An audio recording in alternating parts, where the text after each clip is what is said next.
नमस्कार मित्रों, आप सभी का हार्दिक स्वागत है।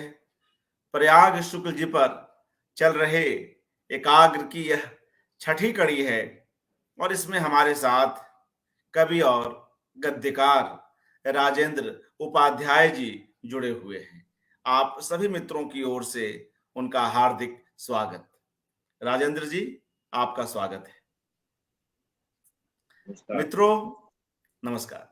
राजेंद्र उपाध्याय जी आरंभ से ही प्रयाग शुक्ल जी के साथ जुड़े हुए हैं और यह संबंध कलकत्ता कोलकाता से लेकर दिल्ली तक अनवरत जारी है। कई काम आप दोनों ने मिलकर साथ किया है। आज ऐसे कई खास प्रसंगों पर चर्चा होगी। कुछ एक ऐसे महत्वपूर्ण काम भी हुए हैं जो इन दोनों के सह संपादन में हुए हैं, जिनमें अंक यात्रा जैसा कार्य जो आप राजेंद्र उपाध्याय जी के हाथों में देख रहे हैं, वह भी एक उल्लेखनीय है, जिसके संपादक में प्रयाग शुक्ल, दीपा गहलोत और राजेंद्र उपाध्याय रहे। इसी तरह से एक और महत्वपूर्ण पुस्तक है मित्रों, जिसमें भी इन दोनों का एक साथ काम रहा और वह किताब है रंग तेंदुलकर। इन दोनों ने ही इन ऐसी किताबों पर बहुत ही गंभीरता पूर्वक काम किया है और सुचिंतित ढंग से अपनी पूरी तैयारी के साथ इन किताबों को हमारे बीच लाने का काम किया है। राजेंद्र उपाध्याय जी, मित्रों, आज बिल्कुल आरंभ के दिनों से बात करेंगे, जब वे प्रयाग शुक्ल जी से मिल रहे हैं और उसके अपने क्या प्रसंग हैं, और एक एक करके इन दिनों पर आएंगे, आज के दिनों पर भी आएंगे। तो राजेंद्र जी, आपका जी, स्वागत पुनः और अनुरोध कि आप अपनी बात आरंभ करें। जी। मैं आरंभ से ही ये प्रयाग जी पर ये सीरीज सुन रहा हूँ और मुझे बहुत अच्छा लग रहा है कि अर्पण कुमार जी ने काफ़ी मेहनत से इसे तैयार किया है और काफ़ी संदर्भ निकाल करके और वो अपनी बात रखते हैं और श्रोताओं को भी बोलने के लिए मेहमान को भी बोलने के लिए काफ़ी वक्त देते हैं और धीरज के साथ में कार्यक्रम करते हैं। तो मुझे अच्छा लगता है, मैंने इसकी कई कड़ियाँ देखी है। तो आज इस कड़ी में मुझे बुलाने के लिए मैं अर्पण कुमार जी का आभारी हूँ और जी। बात प्रयाग जी पर करनी है। तो प्रयाग जी से तो मेरा 40-42 साल का संबंध हो गया है, लेकिन अब ऐसा लगता है कि जैसे मैं उनको 1000 वर्ष से जानता हूँ, वो मुझे 1000 वर्ष से जानते हैं और इतनी हम लोगों की घनिष्ठता हो गई कि परिवार की भी सुख दुख की बातें, खट्टी मीठी बातें, यादें सब हम साझा करते हैं। तो कोई भी विषय ऐसा नहीं रहता जिस पर हम बातें नहीं करते। और प्रयाग जी के बारे में तो ये कहना चाहिए कि जहाँ न पहुँचे रवि वहाँ पहुँचे कवि। तो वे कई ऐसी जगहों पर जो कि आमतौर पर अलक्षित रह जाती हैं, उनको भी अपना विषय बनाते हैं और पहले के साहित्यकार और अभी के भी बड़े-बड़े साहित्यकार जिन विषयों पर लिखने में संकोच करते हैं कि अरे ये कोई विषय हुआ, इस पर क्या लिखना, तो वह उस पर भी कलम चला देते हैं और उनकी कलम के लिए कोई भी विषय छोटा या बड़ा नहीं है, कोई भी आदमी छोटा या बड़ा नहीं है, कोई भी लेखक या कवि छोटा या बड़ा नहीं है। तो अब जैसे उनके घर में नोएडा में सेक्टर 14 में जब वो रहते थे, तो कूड़े वाला सुबह-सुबह कूड़ा लेकर के आता था, कूड़ा लेने आता था। तो वो ज़ोर से आवाज़ लगाता था, कूड़े! तो रोज़ वो आवाज़ सुनते थे। एक दिन उस कूड़े वाले की इस आवाज़ पर ही कूड़े करके जो वो बोलता था, उसी पर उन्होंने एक दुनिया मेरे आगे स्तंभ लिख दिया। तो इसी तरह से लखनऊ में जा रहे हैं आप, ऑटो में बैठे, ऑटो वाले का नाम है खजान सिंह। खजान सिंह पर एक उनका दुनिया में मेरे आगे पीस आ गया। अच्छा, रोज उनकी शुरू से ही सुबह सुबह टहलने की आदत है। तो सुबह सुबह 1 घंटा नंगे पैर नरम घास पर चलते हैं। नहीं, नरम घास नहीं मिली, धूप नहीं मिली, तो आप सड़क पर ही निकल गए। तो सड़क पर निकले तो रायपुर गए, आपके बिलासपुर के पास ही रायपुर है। तो वहाँ वो झाड़ू वगैरह लग रहा है सड़क पर, तो धूलीकणों में रायपुर एक आपने जनसत्ता में लिख दिया। और फिर इसी तरह से और कहीं घूमने गए तो वहाँ अगल बगल में आपने कुछ पेड़ लताएं वगैरह देखी। तो वहाँ जो एक आदमी जा रहा था, उससे पूछा कि बताओ इस लता का क्या नाम है, इस पेड़ का क्या नाम है। तो कई लोग चक्कर में पड़ जाते हैं कि भाई हम तो रोज ही जाते हैं इधर से, हम तो कभी कुछ देखते नहीं, या देखते भी है तो नाम वगैरह नहीं जानते, नहीं पूछते, कोई जिज्ञासा ही नहीं होती लोगों में। तो प्रयाग जी में एक जिज्ञासा शुरू से रही है। अच्छा, जिज्ञासा कहना चाहिए, या कि दूसरे आदमी से जुड़ने की, दूसरे आदमी से खुलने की, उसको खोलने की, उसको अपना बनाने की एक उनमें हमेशा से ललक रही है। तो वह उसको अपना बनाने के लिए उससे बातचीत करने लग जाते हैं, घर परिवार की बातचीत करते हैं, और भी बातें करते हैं। तो उनको हर आदमी कुछ न कुछ अच्छा लगता है, और उससे वो जुड़ जाते हैं। जहाँ भी कहीं भले ही वो किसी प्रांत का हो, किसी शहर का हो, किसी देश का हो, वे उससे जुड़ जाते हैं। तो इस तरह से उनके, मैं देखता हूँ कि पूरे संसार में 1000 से ज्यादा मित्र होंगे। और कई जगह जाते हैं वो तो ऑटो वाले का नंबर, टैक्सी ड्राइवर का नंबर, मोबाइल में भी उनके इतने कितने ही लोगों के कितने ही नंबर वगैरह रहते हैं। तो जो देखने की उनकी आदत है, उससे मैं भी कई बार चकित हो जाता था। अब जा रहे हैं आमतौर पर, तो अचानक कोई पेड़ दिख गया, किसी पर कुछ फूल दिख गया, कोई फल दिख गया, तो अचानक छिटक के उसको देखने लगते हैं, और मुझे भी दिखाते हैं कि देखिए। तो इस तरह का उनको बार बार देखी हुई चीजों में भी उनको नयापन लगता है। और हम लोग कई बार सोचते भी हैं कि अरे इसमें क्या देखना है, लेकिन वो उसमें भी देखने लग जाते हैं।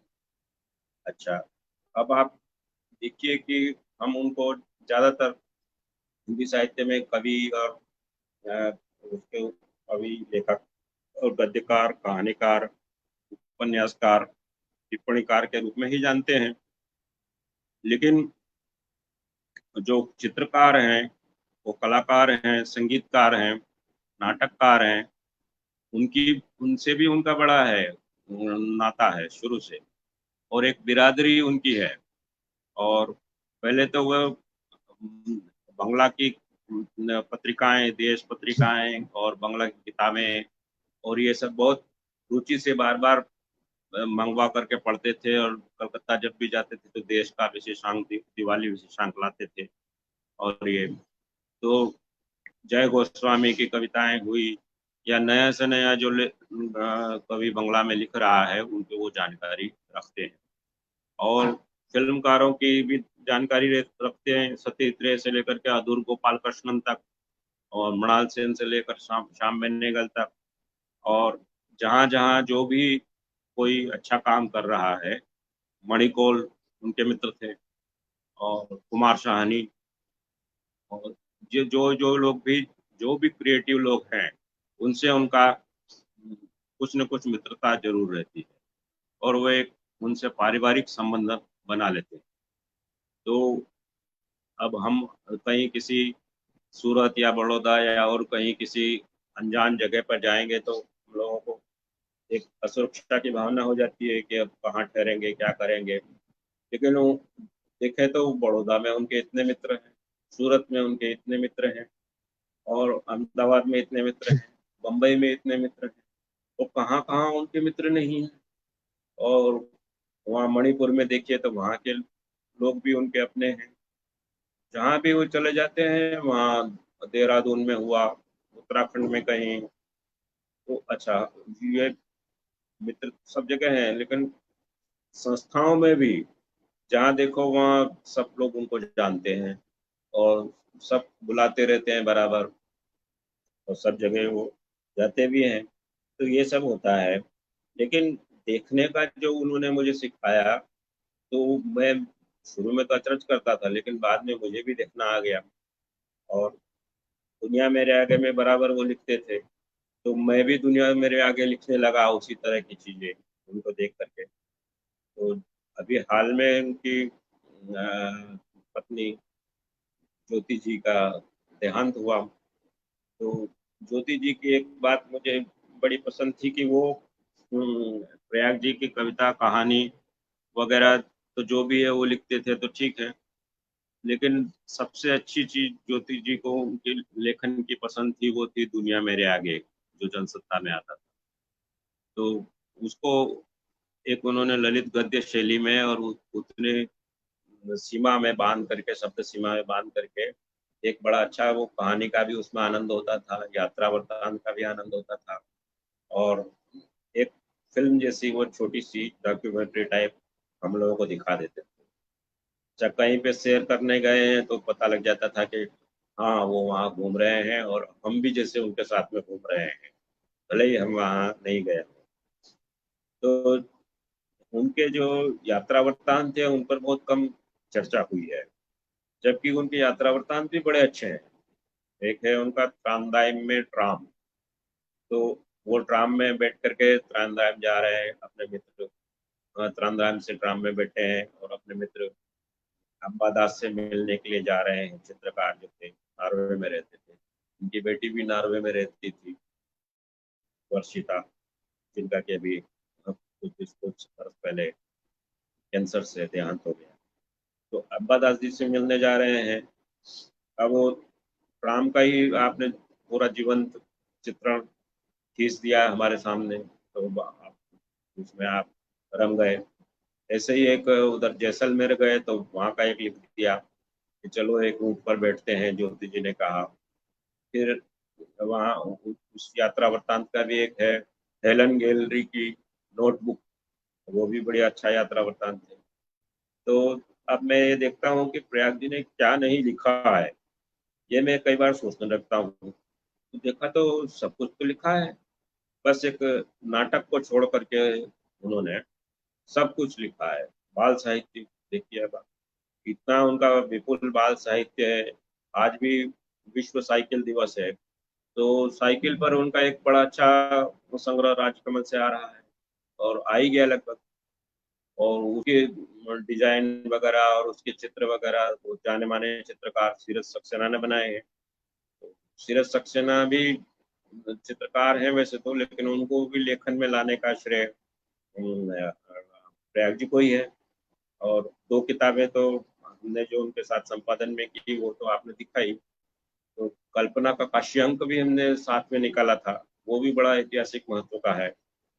उसमें कई बड़े लोगों ने लेख वगैरह लिखे हैं और बहुत अच्छे मेहनत से हम लोगों ने वो काश्यांक को बनाया। तो उसके लिए देखिए, ऐसा नहीं कि जी वो प्रेस में भेज दिया मैटर और वहां से छप के आ गया और हमने किताब निकाल दी, ऐसा नहीं। अब वो बीकानेर से उन्होंने छपवाया, दिल्ली में भी इतनी प्रेस वगैरह है सब, लेकिन नहीं, बीकानेर से छपा। और वहां जाकर के, बीकानेर जाकर के हम दोनों ने वहाँ एक होटल में, जो कि एक बड़ी अच्छी हवेली है, उस हवेली में जाकर के हमने उसके प्रूफ देखे। और रोज हम जाकर के प्रूफ देखते, रोज वहीं रहते थे और दिन में थोड़ा आराम आराम करते थे, सुबह काम करते थे, शाम को काम करते थे।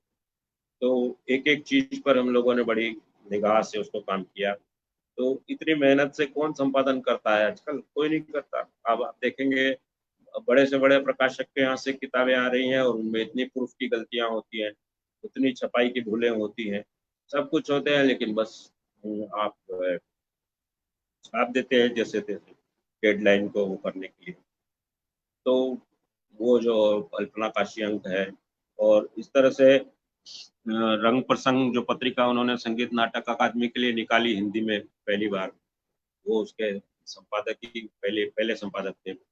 तो इस रंग प्रसंग पत्रिका में भी मैं जुड़ा रहा। इसके 20-22 अंक हमने निकाले, विशेषांक भी निकाले, पारसी थिएटर विशेषांक और भी कई विशेषांक निकाले। तो इसके साथ भी जुड़े रहे। इसमें भी बड़ी मेहनत से हम सब ने सब चीजें निकाली।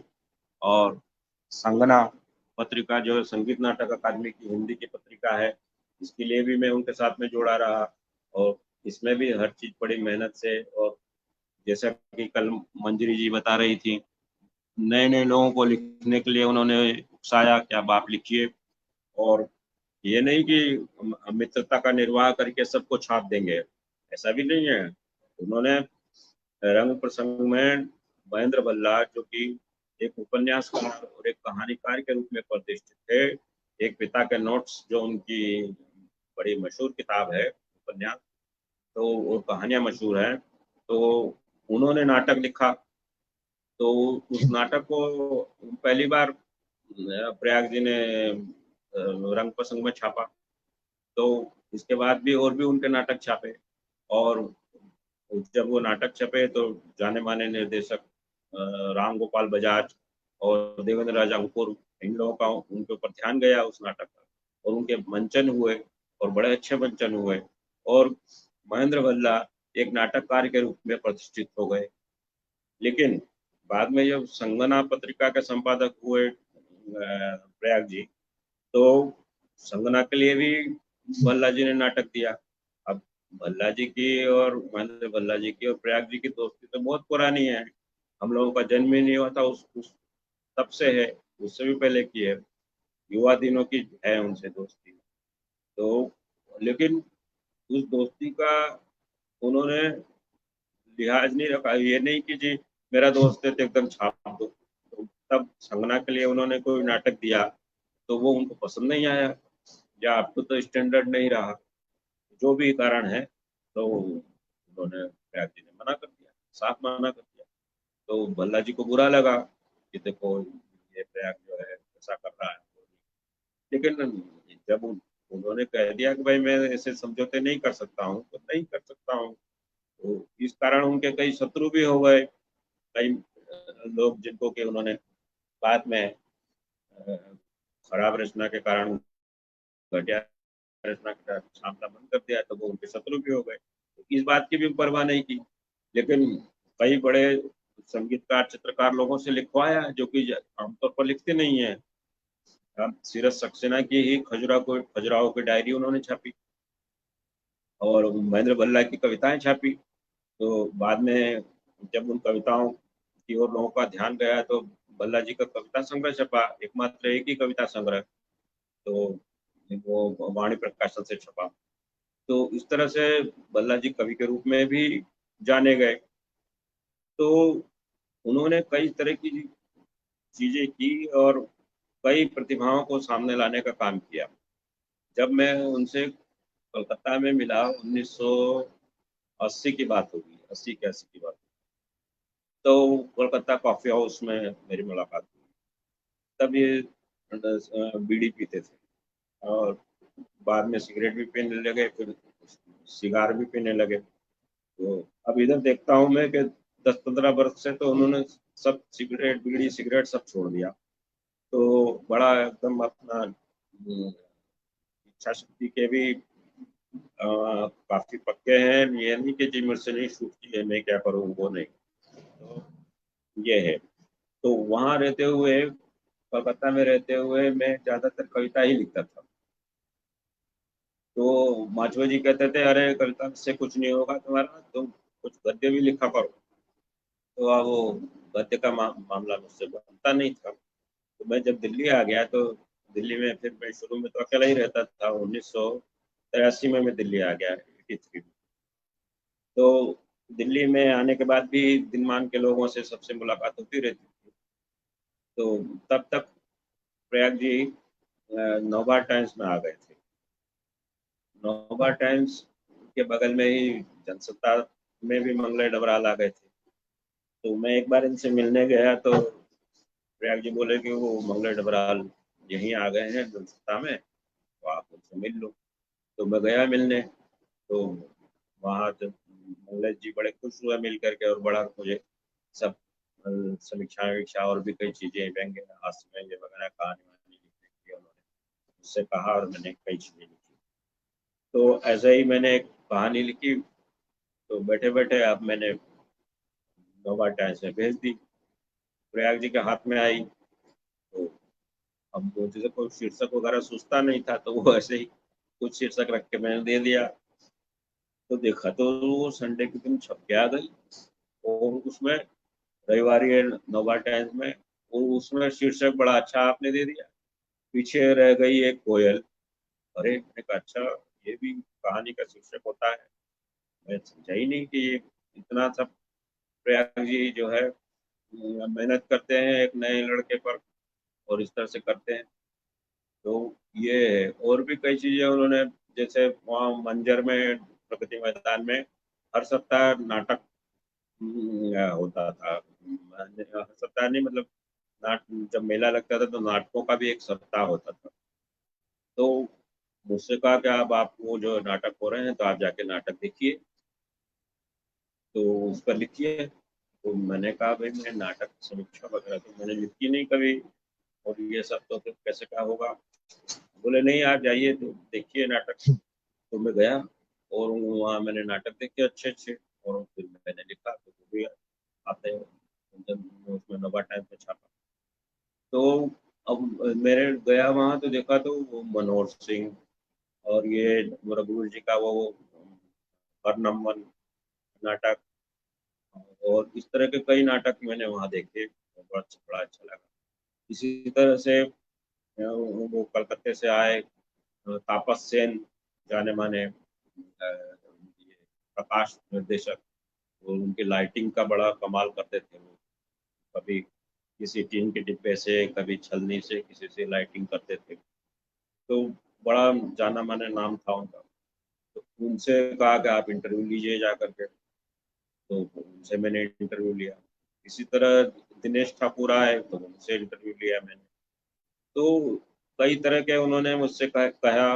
अब बम्बई गए तो एक बम्बई में एक डॉक्टर है दिनेश, क्या नाम है उनका, शिरीष आठवले। तो शिरीष आठवले एक डॉक्टर हैं, दांतों के डॉक्टर, यंग थे उस वक्त। तो मुझसे कहा कि आप उनका इंटरव्यू लीजिए। तो मैं उनका इंटरव्यू लेने गया, तो देखा तो वो तो बड़े लड़के जैसे यंग। मैंने कहा "अरे, रंग प्रसंग में इनका नाटक, इनका इंटरव्यू छपेगा, इतने बड़े बड़े लोग सब हैं, बुढ़े बुढ़े, उन लोगों का छपता है, बड़े बड़े नामी, इनका इंटरव्यू छपेगा"। बोले नहीं वो अच्छे नाटककार हैं उनका। मैं गया तो बड़े खुश हुए वो, और फिर मैंने इंटरव्यू लिया लंबा, वो छपा। इसी तरह से ये जो आपने देखा अभी अंक का, तो इसके लिए विजय तेंदुलकर का इंटरव्यू लिया मैंने। तो वो भी बड़ा इंटरव्यू बहुत अच्छा है, बहुत अच्छी अच्छी चीजें उन्होंने तेंदुलकर जी ने मुझे बताई। उन्होंने तो कहा कि मैं अब उपन्यास लिखना चाहता हूँ। अब आप लोगों को मालूम होगा, विजय तेंदुलकर तो जाने माने नाटककार हैं, नाटक ही उनके खास हैं, काशीराम कोतवाल और जो भी है सब। तो लेकिन वो कहे कि मैं उपन्यास लिखना चाहता हूँ, तो वो भी मैंने उनका इंटरव्यू लिया। इस तरह से उनकी साथ में उसका बेटी भी थी, वो जो उसमें सीरियल में आती थी, रजनी। हाँ रजनी, तो अब शायद मुझे गई हुई। तो इस तरह अब दिनेश ठाकुर को हम लोगों ने जवानी के दिनों में रजनीगंधा फिल्म में देखा था। तो तब वो बड़े अच्छे हमको हीरो लगते थे, और सब तो देखा तो वो प्रयाग जी के मित्र हैं कॉलेज के दिनों के, और कब के दिल्ली के। तो वो जब हमने ये अंक वाला काम किया तो मुंबई जाने लगे, तो प्रयाग जी वो साथ ले गए। तो साथ गए हम लोग राजधानी से। तो देखा तो स्टेशन पर वही दिनेश ठाकुर हमको लेने आए हुए हैं। मैं देखते ही दंग रह गया, अरे मैंने कहा यही हीरो ही हमको लेने के लिए आ गए। तो जैसे रजनीगंधा फिल्म का सीन ही एक बार तो फिर सामने आ गया। तो इस तरह फिर हम लोग वहाँ दिनेश जी के घर पे ही ठहरे कई दिन। तो वो नाटक के साथ साथ उनको किताबें पढ़ने का भी बड़ा शौक था। उनके घर पे मैंने कई किताबें देखी हुई, एकदम लाइन में लगी हुई है सब कुछ। तो और वहाँ देखा तो इसका जब विमोचन हुआ रंग तेंदुलकर का वहाँ पृथ्वी थिएटर में, तो बड़ा अच्छा लोकार्पण समारोह था। तो अब मैंने कहा ठीक है भाई, अब हम सहायक संपादक हैं, प्रयाग संपादक है, ठीक है, अब हम तो एक तरफ बैठ जाएंगे वहाँ दर्शकों में कहीं। तो देखा तो दिनेश ठाकुर ने मुझे शशि कपूर, गुलजार और इन सब लोगों को साथ में बिठा दिया। तो मैं बड़ा दंग रह गया, मैंने कहा अरे मुझे इज्जत हुई। और वहाँ फिर शशि कपूर ने, गुलजार ने, इन लोगों ने मेरा भी सम्मान किया, तो मुझे अच्छा लगा। तो ये नहीं कि भाई किसी से काम करा के छोड़ दिया, उसको पर्याप्त सम्मान देना, उसको पारिश्रमिक बराबर देना, ये भी एक बहुत अच्छी प्रयाग जी की आदत है। और उसका बराबर लिहाज करके और उसका उचित पारिश्रमिक हो, उसको बुरा न लगे कि ये। और कल्पना का काश्यांक जो किया उसके लिए भी मुझे उन्होंने अच्छा पारिश्रमिक दिया। और बद्री विशाल जी पर भी हमने कल्पना के जो संपादक, संस्थापक संपादक थे, तो कल्पना के, उनको बद्री विशाल करके एक हमने ग्रंथ निकाला, तो अंग्रेजी हिंदी दोनों में। तो बद्री विशाल अंक के लिए भी उनके परिवार के लोगों से उन्होंने पहले ही बात कर दी कि भाई राजेंद्र उपाध्याय हमारा सहयोग करेंगे और उनको इसके लिए इतनी राशि दी जाएगी। तो ये सब बात पहले ही हो गई और वो बड़ा अच्छा ग्रंथ निकला। फिर उसमें एक लेख था अशोक जी का, अशोक वाजपेयी का। तो उस लेख का उन्होंने अंग्रेजी अनुवाद करवाया। अंग्रेजी अनुवाद के लिए अंग्रेजी में किताब निकल रही थी तो उसके लिए, तो अंग्रेजी अनुवाद कराने के लिए उन्होंने मुझसे कहा कि भाई अच्छा कौन करेगा, तो मैंने कहा एक हमारे सज्जन है वो कर देते हैं, उनको दे दिया। तो मैंने कहा थोड़ा बहुत कुछ पारिश्रमिक उनको मिल जाएगा, 1,500-2,000 रुपया। लेकिन देखा तो छोटे से लेख का भी बड़ा अच्छा उन्होंने पारिश्रमिक दिया। इस तरह से किसी को भी, कोई उनका जो टाइप करता है कभी बेटर, उसको भी, और कोई बगैर हिसाब किताब दिए मांगे, वो उसको बराबर उसका समुचित दे देते हैं। और इसी तरह उनके घर पे जो किसी और वो सोनी, दोनों उनका उनके ज्योति जी की सेवा में थी और इनका घर के भी उनके लिए सब कर रही थी कामकाज। उनको भी उन्होंने पर्याप्त मान सम्मान दिया, उनको उनके लिए भी बराबर सब चीज की व्यवस्था की, जैसा खाना वो खाते हैं वैसा उनको खिलाया, सब कुछ किया। और बराबर एसी में वो भी सोती थी और सब कुछ। तो अपने अभी जन्मदिन मनाया तो वहाँ उनको भी खाने के लिए ले गए, उनको भी खाना वाना खिलाया। तो इस तरह का जो है वो, अब मेरी और दोस्ती प्रयाग जी की काफी है।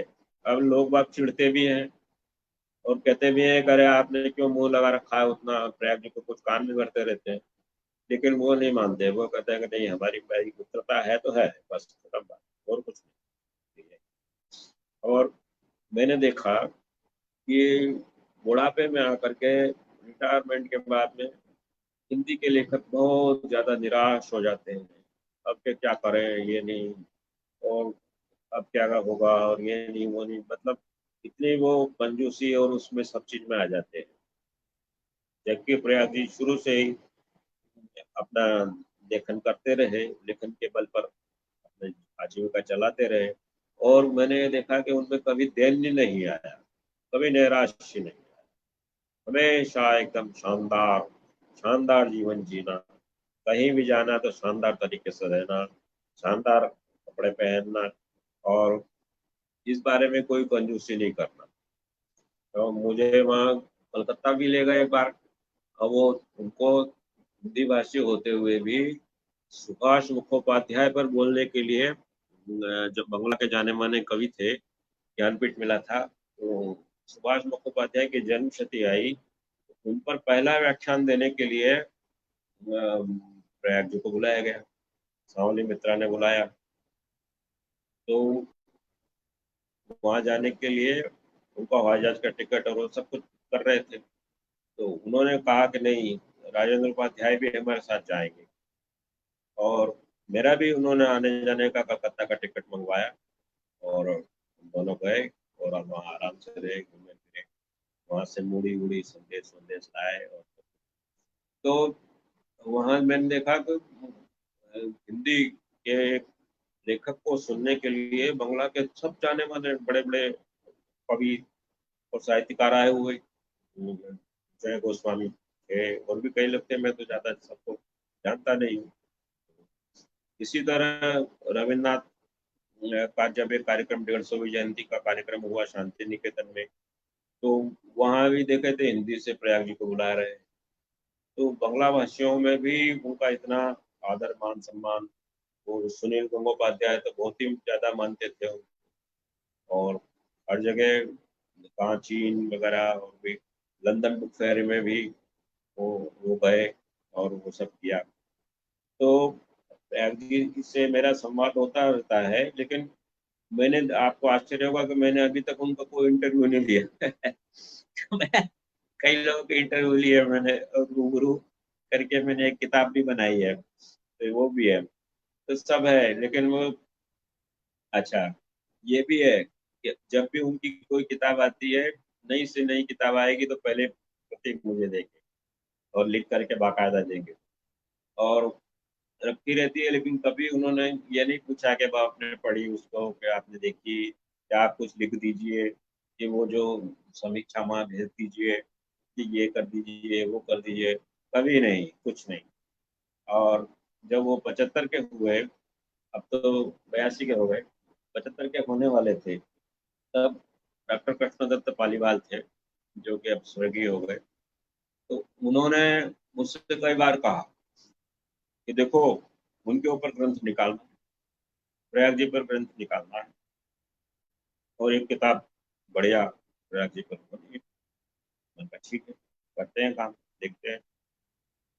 और वो किताब निकालना कोई हम लोगों के लिए मुश्किल नहीं था, क्योंकि इतने जानने वाले हैं उनके ऊपर, वो सब लिख देते। और पहले का भी लिखा हुआ है मोहम्मद अशमत में, या कृष्णा सोबती जी ने उनके बारे में बहुत अच्छा लिखा है। और ये जो है मनोज श्याम जोशी ने लिखा है उनके बारे में। और अशोक वाजपेयी ने कविता संग्रह की समीक्षा लिखी है। नामवर जी ने कहानियों की चर्चा की है, जब वो कहानी शुरू में ही लिख रहे थे तभी। और काशीनाथ सिंह ने लिखा है, और भी लोगों ने लिखा है। तो इतना मैटर सब जगह था कि हम लोगों को वो तो आसानी से वो काम हो जाता। और भी नए लोगों से कहते थे, वो लोग भी लिख देते। लेकिन प्रयाग जी अड़ गए कि नहीं, ये नहीं होगा, ये काम नहीं होगा, ये नहीं निकलेगा। और इसी तरह एक उज्जैन से बड़ी अच्छी आर्ट पेपर पर पत्रिका निकलती है, समावर्तन। तो फिर उस पत्रिका के लिए उस संपादक ने कहा कि भाई वो प्रयाग जी पर मैटर भेजो, फोटो के साथ में, और उनके पास इंटरव्यू और उनका कविताएं, उनके चित्र, और ये उनका इंटरव्यू, ये ना वो सब चीज भेजो मुझे, तो उनके ऊपर निकालना है। तो मैं बड़ा खुश हो गया कि बड़ी, तो बहुत अच्छी बात है। तो मैं गया प्रयाग जी के पास में कि मुझे दे दीजिए वो सब चीज, अब हम करते हैं। बोले नहीं नहीं, वो कुछ नहीं करना। मैंने कहा नहीं, अरे वो हो जाएगा, बहुत अच्छा रहेगा। और कोई लेखक होता तो खुश हो जाता कि वाह वाह बहुत अच्छा, ये लीजिए वो लीजिए, वो सब चीजें निकाल कर तुरंत तुरंत मुझे दे देते। कई लोग तो फाइल बना के रखते हैं, फाइल पे फाइल पकड़ा देते हैं। तो मैं गया तो कहा नहीं, अरे मैंने कहा क्या हो गया, तो बोले नहीं। फिर मेरे पास में कुछ इंडिया टुडे में और इधर उधर कुछ लिखी हुई चीजें उनके पास थी, तो मैंने उनको दिखाई कि इनको भेज देता हूँ। बोले नहीं नहीं, वो दिखाई तो फिर उन्होंने रख ली। अब वो रख ली तो फिर वो रखी रह गई, पता नहीं कहाँ गई, तो मेरे पास भी नहीं है अब। तो ये सब है। अब उन्होंने, मधुमती के संपादक ने मुझसे कहा, अब साल 1.5 साल हो गया होगा उस बात को, ये प्रयाग जी पर आप एक संस्मरण लिख दीजिए। मुझसे बन ही नहीं रहा था, वो हो ही नहीं रहा था। तो अभी ऐसे थोड़ी के एकदम लेके बैठ गए और शुरू हो गए, इतना तो वो नहीं है। लेकिन वाकई में मैं एक दिन फिर बैठा, अभी जाके, वो भी तुरंत तो नहीं, तब जाकर मुझे, मैंने देखा तो 20-25 पेज मैंने लिख दिए उसके ऊपर। और वो बड़ा अच्छा बन गया। उसका मैंने नाम रखा गया जी का संदूक। तो वो संदूक तो है ही उसका, बड़े खजाने हैं, तरह तरह की कई चीजें आप देखते जाइए, निकलती जाएंगी निकलती जाएंगी। तो ये सब है। अच्छा, एक मैंने उनका देखा कि इधर कविता नहीं लिख रहे हैं, ये बच्चों की तो लिखते हैं, लेकिन बड़ों की कविताएं नहीं लिखते हैं। वो 10 साल से तो कविता संग्रह ही नहीं बनाए। और कोई होता तो अभी रजा फाउंडेशन और ये करके वो करके ये सब करके, या किसी को भी देते तो छाप देता उनका कविता संग्रह, कौन छापने से मना कर सकता है। तो 10 साल से कोई कविता संग्रह नहीं बनाया।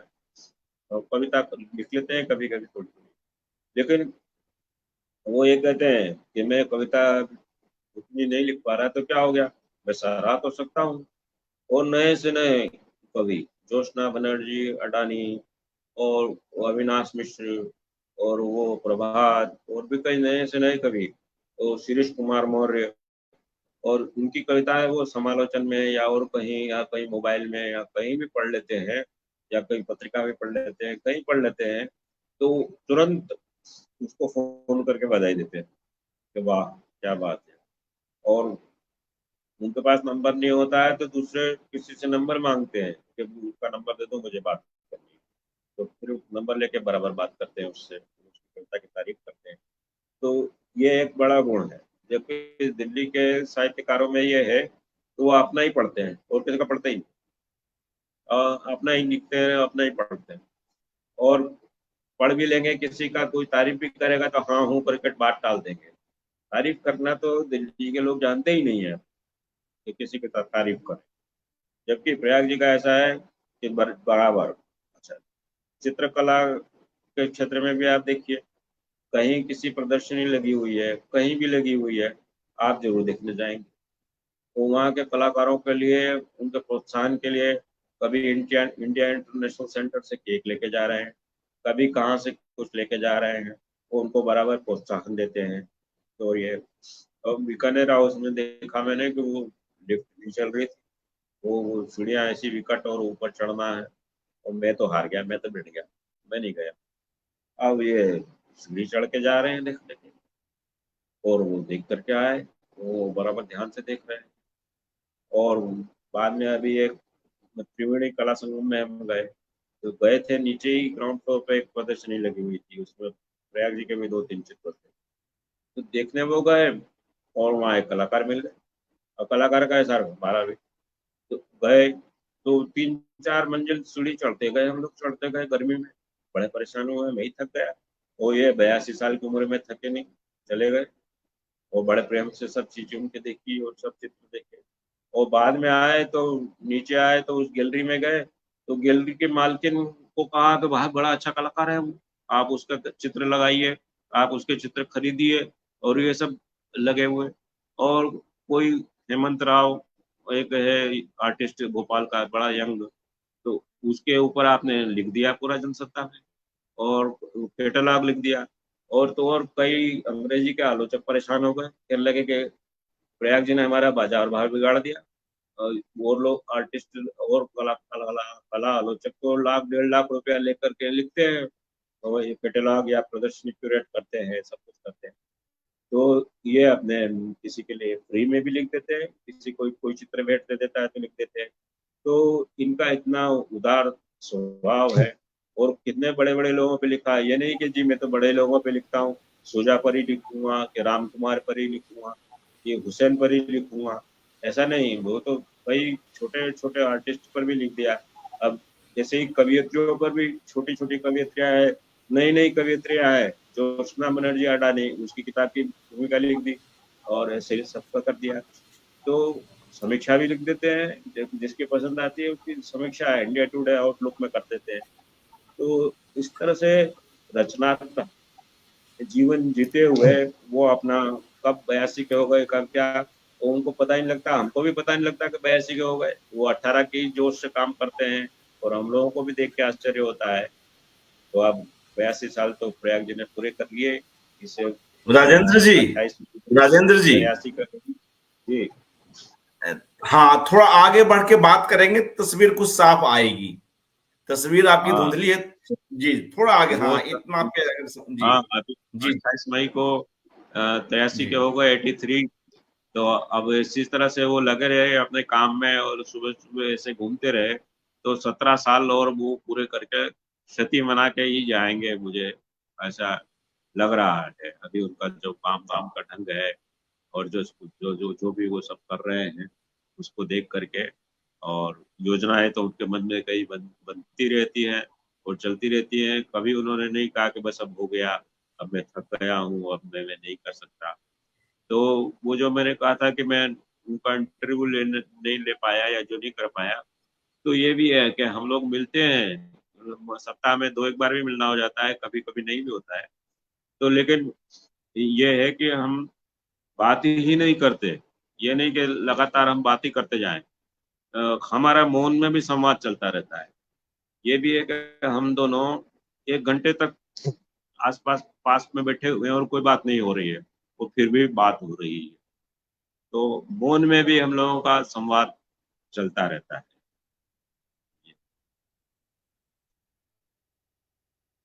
जी मित्रों, हम लोग देख रहे हैं कि राजेंद्र उपाध्याय जी किस सहज तरीके से प्रयाग शुक्ल जी के बारे में इतनी सारी बातें बतला रहे हैं।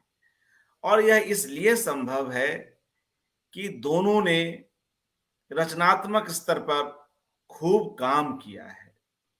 दोनों के बीच की जो अंडरस्टैंडिंग है वह भी बेहद खास है और लगातार दोनों एक दूसरे को लिखते पढ़ते आए हैं। राजेंद्र उपाध्याय जी के लिए प्रयाग शुक्ल बड़े भाई की तरह हैं, मित्र की तरह हैं और कई जगहों पर, दिल्ली हो, कोलकाता हो, बीकानेर हो, कई जगहों पर इन लोगों ने साथ मिलकर कई महत्वपूर्ण कृतियों पर काम किया है। लगातार लंबे समय से राजेंद्र जी बोल रहे हैं, तो अभी एक छोटा सा ब्रेक लेने के लिए राजेंद्र जी के ही भेजे हुए कुछ चित्र मैं यहां पर रखता हूं, जिसके बारे में हम राजेंद्र जी की टिप्पणी लेंगे। और यह, हालांकि इस पर पूर्व में इन कुछ चित्रों पर चर्चा हो गई है, मगर पुनः कोई और बात ऐसी याद आए राजेंद्र जी तो आप जरूर करें। जी, इन चित्रों पर भी कुछ बोलें जो बिल्कुल। मुख्य पृष्ठ हैं। जी अंक यात्रा, वो दिनेश ठाकुर ने अंक यात्रा करके एक अंक, उनका एक नाट्य ग्रुप था, तो उसकी रजत जयंती मनाई थी, 25 बरस हुए थे। तो उस उपलक्ष्य में इस ग्रंथ का प्रकाशन हुआ था। तो इसमें देखिए, प्रयाग जी हैं और अंग्रेजी की जानी मानी आलोचक संपादिका दीपा गहलोत है और मैं हूँ। हम तीनों ने इसका संपादन किया, तो ये बड़ी अच्छी किताब निकली। इसी के लोकार्पण में हम मुंबई गए थे और शशि कपूर और गुलजार वगैरह के पास में बैठे थे। जी, निश्चय ही एक यादगार उपक्रम है यह। आगे बढ़ता हूं। जी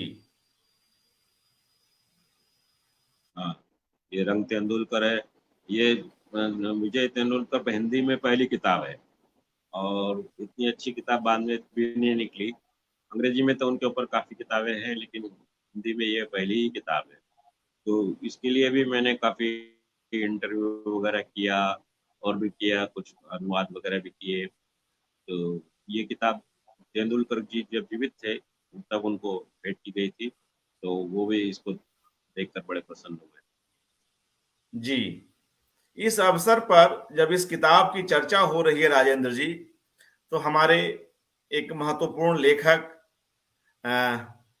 जो हैं वो इस किताब के बारे में क्या बात करते हैं, जरा इसको भी जान लें। ऋषिकेश सुलभ जी इस किताब पर क्या लिखते हैं, मैं यहाँ पर उसको उद्धृत कर रहा हूं अपनी पुस्तक रंगमंच का जनतंत्र में। सुलभ जी लिखते हैं, एक श्रेष्ठ नाट्यालेख को साहित्य और रंग दोनों मूल्यों की कसौटी पर खरा उतरना होता है। जी, मैं इसके अंश को पढ़ रहा हूं राजेंद्र जी। मैं पढ़ता हूं, आगे पढ़ता हूं। और वे आगे लिखते हैं सुलभ जी, साहित्यिक मूल्यों की पहचान और रंगमंच पर उसके पुनराविष्कार के लिए बौद्धिक आवेगों से रचनात्मक अनुशासन प्राप्त होता है। रचनात्मक अनुशासन के अभाव में हिंदी रंगमंच का बहुलांश आज परजीवी हो चुका है। ऐसे में रंगकर्मी दिनेश ठाकुर की नाट्य संस्था अंक मुंबई द्वारा प्रकाशित पुस्तक रंग तेंदुलकर देखकर प्रसन्नता होती है। सुविख्यात नाटककार विजय तेंदुलकर पर एकाग्र इस पुस्तक को संपादित किया है प्रयाग शुक्ल और राजेंद्र उपाध्याय ने। बाबा कारंथ, हबीब तनवीर आदि पर केंद्रित कुछ पुस्तकों को छोड़ दें तो हिंदी में ऐसी पुस्तकों का सर्वथा अभाव है। यह पुस्तक विजय तेंदुलकर के नाटकों के माध्यम से भारतीय समाज, विशेषकर मध्य वर्ग की मनोवृत्ति, संकटों और आंतरिक संघर्षों पर एक नए सिरे से विमर्श आरंभ करती है। और इसका एक हिस्सा और पढ़कर हम वापस हम अपने वक्ता के पास चलेंगे। ऋषिकेश सुलभ आगे लिखते हैं, रंग तेंदुलकर में मिश्रित सामग्री है। इसमें संकलित रचनाएं कभी संस्मरणों का स्वाद देती हैं तो कभी बिना किसी लाग लपेट के तेंदुलकर के अंतर्द्वंदों को सामने खड़ा कर देती हैं। यहाँ आलोचना का आभिजात्य नहीं, सहभागिता या सहयात्रा के दौरान पैदा होने वाले विमर्श का विवेक है। अधिकांश रचनाएं निर्व्याज आत्मीयता के साथ लिखी गई हैं। प्रकाशकीय टिप्पणी बार बार तेंदुलकर में अंक के निदेशक दिनेश ठाकुर लिखते हैं, यह कोई अभिनंदन ग्रंथ नहीं है, अनकोट। तेंदुलकर के नाटकों की सिर्फ उग्र, आक्रामक और तेवर भरी छवि के प्रचार से जो भ्रम फैला है, इसे साफ करते हुए संपादक प्रयाग शुक्ल रेखांकित करते हैं, कोट, तेंदुलकर के नाटकों में हिंसा प्रतिहिंसा का खेल अगर एक केंद्रीय थीम रहा है तो संबंधों की परत दर परत गुप्तचरी भी एक जरूरी भूमिका निभाती रही है, अनकोट। तो हम देख रहे हैं मित्रों कि किस तरह से इस किताब पर इतनी महत्वपूर्ण प्रतिक्रिया हमें मिली। राजेंद्र जी, हमें आप सुन पा रहे हैं? राजेंद्र जी जी, मैं पुनः आपके पास आ रहा हूं और आगे के कुछ चित्रों को देखते हैं। इस पर कुछ और कहना हो तो कहें इस किताब को लेकर। जी राजेंद्र जी। बहुत अच्छी समीक्षाएं हुई। जी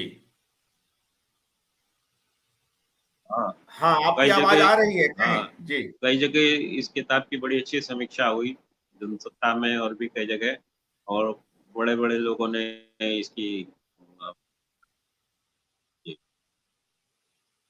जी, हाँ, आपकी आवाज थोड़ी सी कट जाती है, फिर भी हम सुन पा रहे हैं आपको। जी अनुवाद के बारे में बात नहीं होती थी उनका। प्रयाग राजेंद्र जी जी, के अभी हम, अनुवाद के बारे में। हाँ जी, अभी हम उस जी पर आएंगे, मगर इन चित्रों को देख लेते हैं, फिर हम उनके अनुवाद कर्म पर आते हाँ हैं। जी, कुछ और चित्र हैं, उसको देख लिया जाए। जी जी बताएं। जी यह प्रयाग जी का चित्र। जी हाँ, ये जी जी, ये उन्होंने अर्पिता सिंह ने बनाया है शायद। हाँ, ये प्रयाग जी के घर में उनके टेबल के ऊपर ही लगा हुआ है, तो प्रयाग जी का वाह, ही चित्र है। जी जी बिल्कुल। और आगे बढ़ते हैं, आगे कुछ और। जी राजेंद्र जी कुछ बताएं। ज्योतिष शुक्ल जी की यह पेंटिंग है। राजेंद्र जी, हमें सुन पा रहे हैं? ज्योति जी का, जी हाँ हाँ, ये ज्योति जी का रेखांकन है। जी ज्योति जी, उनकी पत्नी ज्योति शुक्ला। हाँ हाँ बिल्कुल। आगे बढ़ते हैं।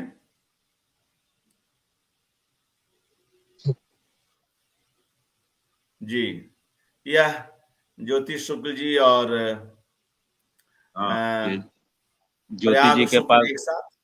हाँ, जी आप बताएं राजेंद्र जी। साथ में बैठे हुए हैं, चाय पी रहे हैं साथ। जी, और आगे बढ़ते हैं। प्रयाग जी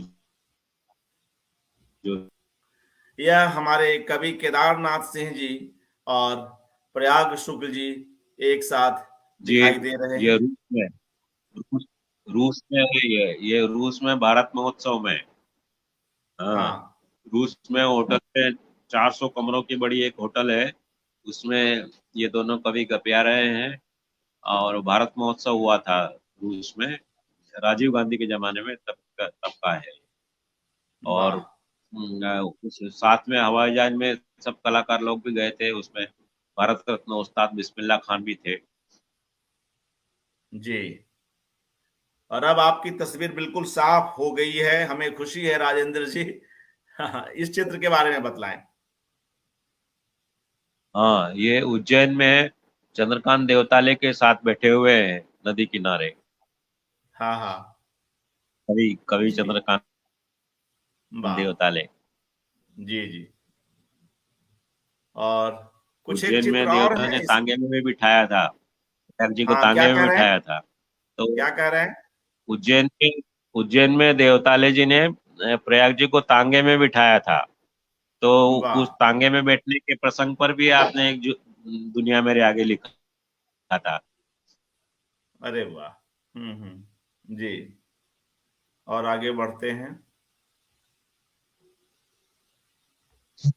जी। हाँ, ये अभी इंडिया इंटरनेशनल सेंटर में एक शोक सभा रखी गई थी श्रीमती ज्योति शुक्ला के देहांत पर। तो जी ये उस अवसर का चित्र है। इसमें एक वो संगीतकार भी है, रानी कुमारी, और उनके संगतकार हैं साथ में। और प्रयाग जी के बगल में वो तिथि है जो उनकी घरेलू सहायिका है, अभी भी रही है। और साथ में मैं हूँ। जी। जी, एक दो और चित्र देख करके यह आज का आखिरी चित्र। जी। हाँ, ये सजल पात्र करके एक कलाकार हैं, उनकी त्रिवेणी में एग्जीबिशन लगी थी। तो ये उस अवसर का चित्र है, जी मैं भी जी। साथ में हूँ। जी जी। और अब मित्रों हम पुनः राजेंद्र जी को सुनते हैं, जी सविस्तार सुनते जी। हैं। और अब राजेंद्र उपाध्याय जी प्रयाग शुक्ल जी के एक दूसरे महत्वपूर्ण पक्ष पर बात करेंगे, और वह पक्ष है उनके अनुवादक का पक्ष, जिस पर उन्होंने बहुत सारे काम किए हैं। अनुवाद के लिए उन्हें साहित्य अकादमी का पुरस्कार भी प्राप्त हुआ है, और भी इससे अलग भी कई ऐसी चीजें हैं, कई ऐसी उपलब्धियां हैं जो उनके खाते में हैं, और स्वयं उनके अनुवाद को लोग बाग पसंद करते आए हैं। जी राजेंद्र जी, इस विषय पर कहें। हाँ, साहित्य अकादमी से जीवनानंद दास की जो किताब है, और जीवनानंद दास के जो अनुवाद है, वो बहुत अच्छे आपने किए। उसमें मूल कविता का आनंद आता है, ऐसे अनुवाद है, लगता ही नहीं का अनुवाद है। और बहुत रस लेकर के और बहुत अच्छी तरह से उन्होंने वो काम किया है। जीवनानंद दास के हिंदी में ऐसे अनुवाद बाद में और पहले भी मेरे पढ़ने में नहीं आए, ऐसे उन्होंने किए। और गीतांजलि तो आप सब लोग जानते ही हैं कि गीतांजलि के छंद में और लय में आपने अनुवाद किया, और वो एक त्रिभाषी संस्करण निकला है, बंगला भी साथ में है और अंग्रेजी भी साथ में है। तो इस तरह से, और रविंद्र रचनावली जो संस्था साहित्य मंडल छपी है, उसके संपादक मंडल में भी प्रयाग जी रहे, तो उसके लिए भी अनुवाद किए। और वो जो निरुपमा हमको करना क्षमा, मुझे करना क्षमा, वो वो भी प्रयाग जी ने रविन्द्रनाथ के गीतों का अनुवाद किया है। इस तरह से बंकिम बाबू के निबंध जो बंगला से हिंदी में आपने किए, वो है। और भी अब आप देखिए, तनाव जो पत्रिका अनुवाद की पत्रिका पिपरिया से निकलती थी, उसके कई अंक प्रयाग जी ने किए। अभी हाल में भी एक अंक आया। तो वो जो तनाव श्रृंखला की 3 किताबें रजा फाउंडेशन से निकली है, उसमें भी उनके कई अनुवाद हैं। तो एक इस्पानी उपन्यास है, उसका भी साहित्य अकादमी के लिए आपने अनुवाद किया। तो आप बराबर अनुवाद में लगे रहे। अभी पिछले ही बरस मोहम्मद रफी पर आपके ऊपर एक किताब थी, उसका आपने अनुवाद किया, वो भी बड़ा अच्छा अनुवाद है। और आजकल गांधी जी की आत्मकथा का अनुवाद करने में लगे हैं। वो गांधी जी की आत्मकथा का अनुवाद तो बहुत पहले से ही हुआ है, शुरू से, लेकिन अब नई हिंदी के साथ में, नए दश के साथ में उसका अनुवाद हो रहा है, वो आप कर रहे हैं। तो ये सब चीजें हैं। और भी एक वो शास्त्रीय नृत्य पर एक जानी मानी अंग्रेजी के आलोचक हैं, वो खुद डांसर भी है, उनकी किताब है। उनका अनुवाद हिंदी में मेरे ख्याल से कोई कर ही नहीं सकता था, जैसा अनुवाद प्रयाग जी ने किया। तो इस तरह से कुछ आजीविका के लिए भी और कुछ वो भी, लेकिन जो भी काम करते हैं बड़े मन से और बड़े लगन से काम करते हैं। और अनुवाद में और इनमें उनकी इतनी दिलचस्पी है, और सबके लिए वक्त निकालते हैं। ये नहीं कि जी अब ये काम नहीं करूंगा, कि वो निर्णायक भी होते हैं। अनुवाद जांचने का भी काम साहित्य अकादमी से उनके पास आता है, आप इसको जांच दीजिए बंगला से हिंदी में। तो ये सब है। तो मुझे भी उन्होंने अनुवाद की तरफ प्रवृत्त किया, और मैंने अनुवाद भी किए। तनाव का एक अंक शंभोस्का का की कविताओं का मैंने अनुवाद किया। और रंग प्रसंग के लिए, संगना के लिए, अंक के लिए तो मुझसे कई लेख अनुवाद करवाए उन्होंने अंग्रेजी से हिंदी में। और बोले कि आप आपके जैसा अनुवाद और कोई उस लय में कर ही नहीं सकता है। तो ये है। और खजुराहो गया में उसमें नृत्य समारोह में, तो वहाँ के लिए भी उन्होंने कहा कि आप लिखिए, तो मैंने लिखा। वहाँ पे एक मैंने कविता लिखी, तो वो भी आपने छापी। तो इस तरह से बराबर आप लगे रहे। एक बात और मैं कहना चाहता हूँ कि कई हिंदी में लोग हैं, वो कहते हैं नहीं ये प्रयाग जी की कविता में कुछ खास बात नहीं है, कुछ नहीं, अच्छा हाँ ठीक है, ये है वो है। वो ये जो क्रांति और आग और ज्वालामुखी और यही सब ढूंढने वाले जो लोग हैं, वो कह देते हैं अरे क्या है, कुछ नहीं। लेकिन यह भी कला और फूल पत्ती देखते रहते हैं, चिड़िया विड़िया देखते रहते हैं। तो लेकिन उन लोगों को लिए भी मैंने देखा कि उनके पास है, कविताएं हैं, प्रतिरोध की कविता भी है उनके यहाँ। अब ये थोड़े कि एकदम आग ही उगलने लग जाएंगे। अब आप देखिए, उन्होंने जो है जब बुलडोजर चल रहे थे, तो बुलडोजर पर भी उन्होंने प्रतिरोध के स्वरूप कितनी छोटी सी कविता लिखी, लेकिन कितनी बड़ी बात कह दी।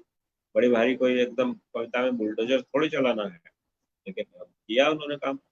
अब आप देखिए, ये कविता है बुलडोजर जब चल रहे थे तब, कब तक कब तक ये बुलडोजर, खाक तुम्हें भी होना ही है, जो औरों को गैर समझकर राख कर रहे, राख तुम्हें भी होना है। अब आप देखिए कितनी अपील करती है कविता, तो कितनी बड़ी बात कह देती है। तो इस तरह से एक और उनकी कविता थी, धार्मिक उन्माद के लिए तो उन्होंने लिखी थी, एक उन्माद शीर्षक कविता लिखी थी। तो धार्मिक उन्माद के समय कई लोगों ने उनकी वो उन्माद कविता निकाल के देखी और उसको कोट किया कि हाँ ये है उनका। तो जो लोग कहते हैं ना कि वो तो ठंडे कवि हैं और ल्यूक वार्म वाटर है जी, उनका तो ताता पानी है, और कोई कविता में ताप नहीं है, न ज्वालामुखी नहीं है, न आग नहीं है, न उत्तम आवेग नहीं है, संघर्ष नहीं है। उनको ये कविताएं देखनी चाहिए। संघर्ष क्या केवल जनवादी प्रगतिशील ही करते हैं? संघर्ष क्या केवल झंडा उठाकर नारेबाजी करना ही होता है? प्रतिरोध भी तरह तरह से हो सकते हैं, संघर्ष के भी कई रूप होते हैं। और जब कई क्रांतिकारी कवि विदूषकों के हाथों पुरस्कार ले रहे थे दिल्ली में, तब प्रयाग जी ने कहा कि मैं पुरस्कार नहीं लूंगा हिंदी अकादमी का। तो उन्होंने 25,000 रुपए का हिंदी अकादमी का पुरस्कार उस जमाने में ठुकरा दिया।